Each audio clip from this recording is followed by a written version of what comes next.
الفيديو اللي انا هكلمكم عليه ده فيديو للناس اللي عايزه تشتري في الساحل.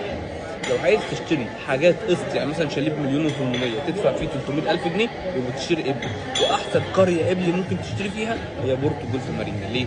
عشان هي على 300 فدان، فيها الخدمات شغاله صيف وشتاء، فيها حمامات سباحه، بيأجروا شاطئ كل سنه في العلمين تدخل فيه فور فري. القريه في الاسعار فيها متداوله مش صغيره. البيع فيها منتشر، يعني لو فكرت تبيع ممكن تبيعه في خلال شهر.